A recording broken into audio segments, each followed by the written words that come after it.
সাহাবীরা কিভাবে কোরআন হিফজ করতেন? তারা কি শুধু না বুঝে শুধু তেলাওয়াত করে হিফজ করতেন, নাকি বুঝে বা হুকুম হাকাম সহ? জি, অনেক চমৎকার বলছেন। আসলে আজকের প্রশ্নগুলো মানে তৃতীয় এবং চতুর্থ স্তরের প্রশ্ন হচ্ছে, মানে প্রথম দিকগুলো না জানে পরের দিকগুলো নিয়ে আলোচনা করাটা একটু কঠিন হয়। তবে আমরা বিশ্বাস করি যে আমাদের দর্শক শ্রোতারা বা বাংলাদেশের মানুষরা এই জিনিসগুলো জানেন। যেহেতু এখানে সাহাবীরা কীভাবে কোরআন তেলাওয়াত করতেন বা কোরআন হিফজ করতেন, এটা যদি আমরা আসি, তাহলে আমাদের হিফজের ব্যাপারটা আসা দরকার, যে কোরআন হিফজ করা কতটা জরুরি। রাসূলুল্লাহ সাল্লাল্লাহু আলাইহি সাল্লাম তো হিফজ করেছেন এবং আল্লাহর ইচ্ছায় জিবরিল আলাইহিস সালাম তাকে শিখিয়েছিলেন, এবং আল্লাহ রাসূল সাল্লাল্লাহু আলাইহি সাল্লাম যখন কোনো কোরআনের আয়াত বলতেন, সাহাবীরা সাথে সাথে মুখস্থ করে নিতেন।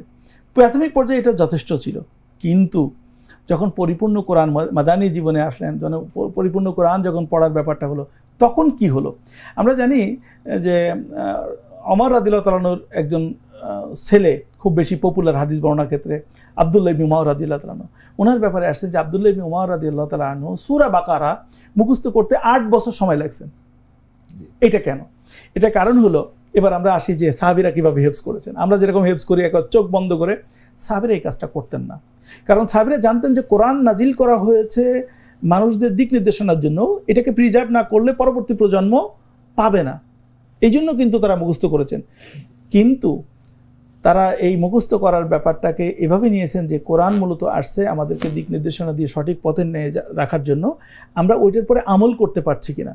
ফলে অনেকগুলো হাদিস থেকে আমরা দেখতে, জাবের রাদিয়াল্লাহু একটা হাদিস এভাবে বর্ণনা করা হচ্ছে যে সাহাবীরা 10টা আয়াত মুখস্থ করতেন, সেই আয়াতের পরে আমল পরিপূর্ণতা না আসা পর্যন্ত তারা আর পরবর্তী 10 আয়াতের দিকে যেতেন না। ফলে এক একজন সাহাবীকে, পরবর্তী যুগের সাহাবীদেরকে হেফজ করতে কিন্তু অনেক দীর্ঘ সময় লেগেছে।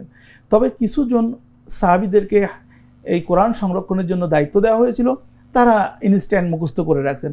বাকি যারা আসছেন পরবর্তী যুগের যারা সাহাবী, বিশেষ করে মদিনা যুগের সাহাবীদেরকে যদি আমরা দেখি, তাহলে শুধুমাত্র মুখস্থ করার কাজে খুব বেশি যে কেউ নিজেকে নিয়োজিত রাখছেন এটা পাওয়া যায় না, বরং তারা ধীরে ধীরে মুখস্থ করেছেন, এটার অর্থ বুঝেছেন, এটার শিক্ষাগুলো বোঝার চেষ্টা করেছেন, আমলে পরিণত করার চেষ্টা করেছেন, তারপর সামনের দিকে অগ্রসর হয়েছেন। ফলে একটা লম্বা সময় ধরে কিন্তু তারা হিফজ করার জন্য চেষ্টা করেছেন।